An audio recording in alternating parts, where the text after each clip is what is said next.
വാപ്പ് 5-6000 കുതിരശക്തി variant. വാപ്പി 5 ലോക്കോമോട്ടീവിന്റെ സാങ്കേതികമായി ശക്തി വർദ്ധിപ്പിച്ച ഒരു പതിപ്പാണ് 6000 കുതിരശക്തി വേരിയന്റ്. ഇന്ത്യയിലെ അതിവേഗ ട്രെയിനുകൾക്ക് കൂടുതൽ കാര്യക്ഷമതയും മികച്ച പ്രകടനവും നൽകുന്നതിൽ ഈ വേരിയന്റ് നിർണായക പങ്ക് വഹിക്കുന്നു. പ്രധാന സവിശേഷതകൾ: വർദ്ധിപ്പിച്ച power output, enhanced power output. ഈ വേരിയന്റിന്റെ പ്രധാന പ്രത്യേകത ഇതിന് ഏകദേശം 6000 കുതിരശക്തി ഉൽപ്പാദിപ്പിക്കാൻ കഴിയും എന്നതാണ്. ആദ്യകാല വാപ്പ് 5 ലോക്കോമോട്ടീവുകൾ തുടർച്ചയായി 5440 കുതിരശക്തി പവർ നൽകിയിരുന്നിടത്ത് ഈ നവീകരിച്ച പതിപ്പുകൾക്ക് കൂടുതൽ ട്രാക്റ്റീവ് എഫർട്ട് നൽകാൻ സാധിക്കുന്നു. ഉയർന്ന വേഗതയ്ക്കുള്ള ശേഷി, ഹൈസ്പീഡ് പൊട്ടൻഷ്യൽ. ഇന്ത്യൻ റെയിൽവേയിൽ നിലവിലുള്ള ഏറ്റവും വേഗതയേറിയ ലോക്കോമോട്ടീവുകളിൽ ഒന്നാണ് വാപ്പ് 5.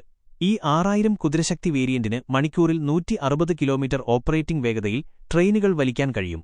ചില സാങ്കേതിക നവീകരണങ്ങളോടെ ഇതിന് മണിക്കൂറിൽ 200 കിലോമീറ്റർ വരെ വേഗത കൈവരിക്കാൻ കഴിയും. ഉപയോഗം: രാജധാനി, ശതാബ്ദി, ഗതിമാൻ എക്സ്പ്രസ് പോലുള്ള പ്രതിഷ്ഠ നേടിയ അതിവേഗ പാസഞ്ചർ ട്രെയിനുകൾ ഓടിക്കുന്നതിനാണ് ഈ ലോക്കോമോട്ടീവുകൾ പ്രധാനമായും ഉപയോഗിക്കുന്നത്. പുഷ്-പുൾ ഓപ്പറേഷനുകൾ: 6000 കുതിരശക്തി ശേഷിയുള്ള ചില വാപ്പ് 5 ലോക്കോമോട്ടീവുകൾ പുഷ്-പുൾ കോൺഫിഗറേഷനിലും ഉപയോഗിക്കുന്നുണ്ട്, പ്രത്യേകിച്ച് അമൃത് ഭാരത് എക്സ്പ്രസ് പോലുള്ള ട്രെയിനുകളിൽ. സാങ്കേതിക മികവ്: ഇത് ഇന്ത്യയിലെ ആദ്യത്തെ 3 ഫേസ് ഇലക്ട്രിക് ലോക്കോമോട്ടീവ് ക്ലാസാണ്. ആധുനികമായ റീജനറേറ്റീവ് ബ്രേക്കിംഗ് സംവിധാനം ഇതിലുണ്ട്. ഇത് ബ്രേക്ക് ചെയ്യുമ്പോൾ വൈദ്യുതി തിരികെ ലൈനിലേക്ക് നൽകാൻ സഹായിക്കുന്നു.